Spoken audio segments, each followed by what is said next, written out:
শবে বরাতের কোনো আমল আছে কিনা, শবে বরাতের রোজা ও নামাজের নিয়ম কি? সবচেয়ে বহুল জিজ্ঞাসিত প্রশ্ন এখনকার। শবে বরাত আসছে, যেটাকে আসলে হাদিসের ভাষ্যে বলা হয়েছে মধ্য শাবানের রাত, শবে বরাত না, এটার হাদিসের ভাষ্যের নাম কি? মধ্য শাবানের রাত। এই মধ্য শাবানের রাত বা মধ্য শাবানের রজনী, এই রাতে যেটাকে আমরা শবে বরাত বলি, এই রাতের নামাজের নিয়ম কি?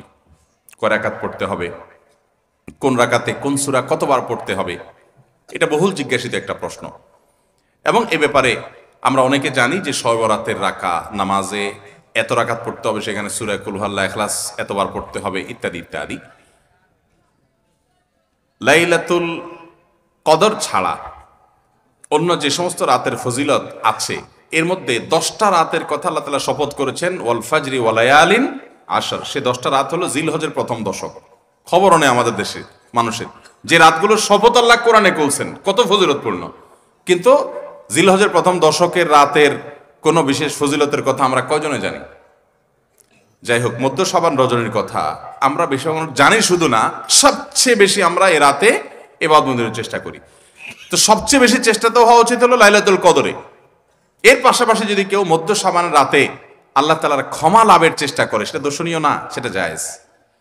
এ রাতের এতটুকু ফজিলত অবশ্যই প্রমাণিত যে আল্লাহ রাব্বুল আলামিন এ রাতে হিংসুক ছাড়া, মুশরিক ছাড়া বাকি মানুষগুলোকে সাধারণ ক্ষমা ঘোষণা করেন।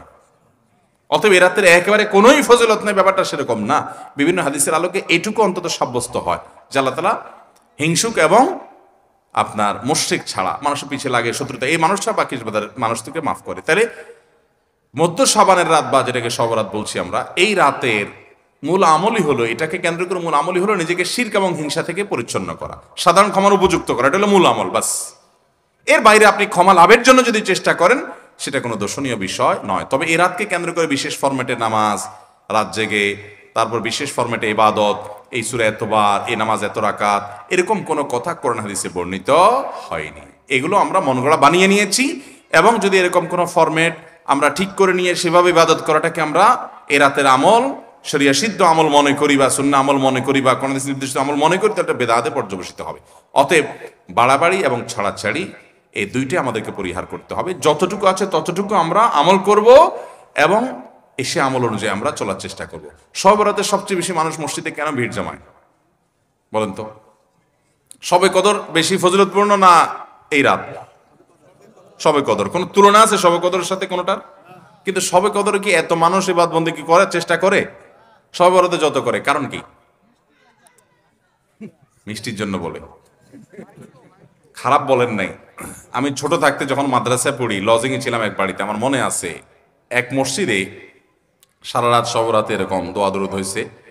এবার শেষে মিষ্টি বিতরণ হচ্ছে, জিলাপি দিতে আর কি, তখন তো জিলাপি দেওয়া হচ্ছে।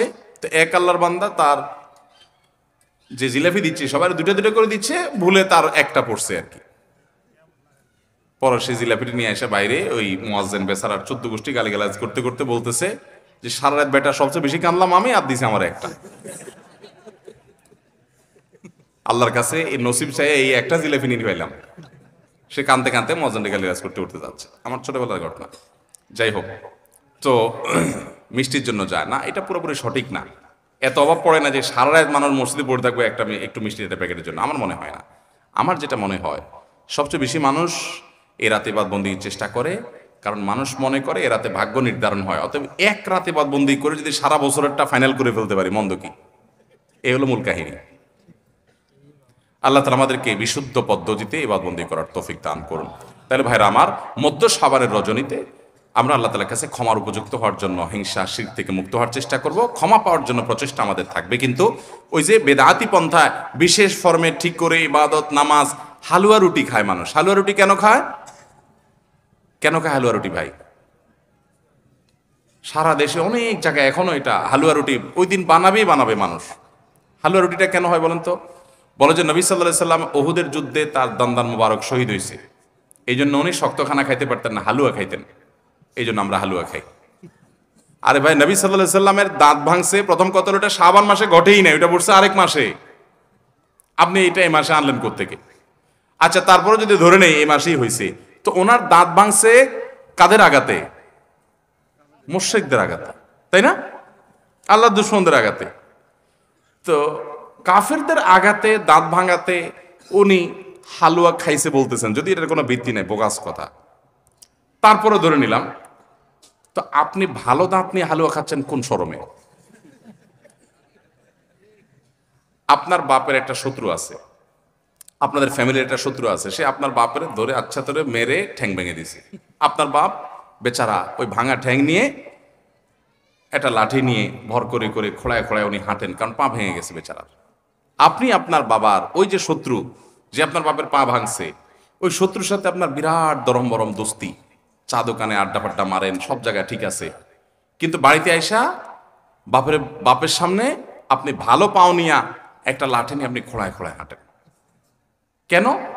বাবার প্রতি সহমর্মিতা দেখা, যে আমার বাবার যেহেতু পা ভেঙে দিছে, এই জন্য বাবা খোঁড়া খোঁড়ায় হাঁটে, আমি এখন ভালো পাও নিয়া লাঠি নিয়ে খোঁড়ায় খোঁড়ায় হাঁটতেছি।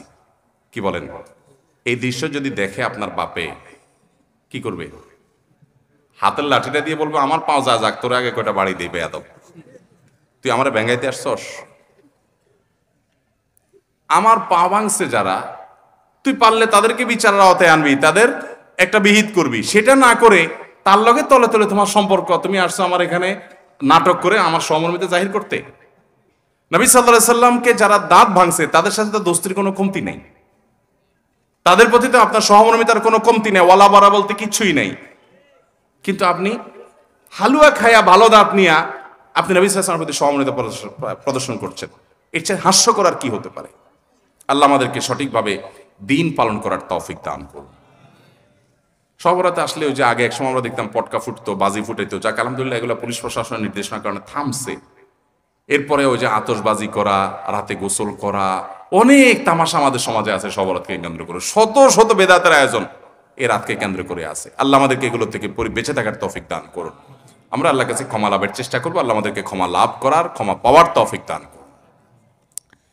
আঠা দিয়ে ইঁদুর মারা ও ইলেকট্রিক ব্যাট দিয়ে মশা নিধন করা কি জায়েজ আছে না হারাম?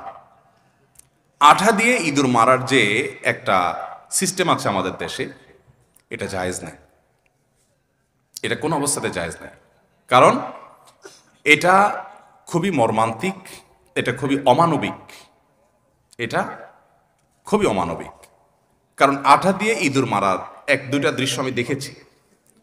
এখানে যেটা হয়, ইঁদুর আঠার উপরে উঠে গেলে এরপরে দেখা যায় ওই অবস্থায় তার মৃত্যু হওয়ার আগ পর্যন্ত সে ওই আঠা থেকে তার নড়তে পারে না, ওই অবস্থা পড়ে থাকে। এবং যে ব্যক্তি ইঁদুর ধরার জন্য ফাঁদ আটছে আঠা দিয়ে, ওই ব্যক্তিও আর ওই ইঁদুরকে আঠা থেকে বের আলোক করতে পারে না। আলোক করতে গেলে চামড়া শরীর সব আলাদা হয়ে যায়, ছিঁড়ে যায় জীবন্ত। তো এতটা অমানবিক ভাবে তাকে হত্যা করার কোনো প্রয়োজন তো আপনার পড়ে নাই। আরো তো বহু পদ্ধতি আছে, তাকে আপনি হত্যা করেন, বিষ প্রয়োগ করে হত্যা করেন। যে প্রাণী আপনার উপদ্রব করে, আপনার কষ্ট দেয়, আপনি তাকে হত্যা করতে পারেন আপনার উপদ্রব থেকে বাঁচার জন্য, সেটা জায়েজ আপনার জন্য।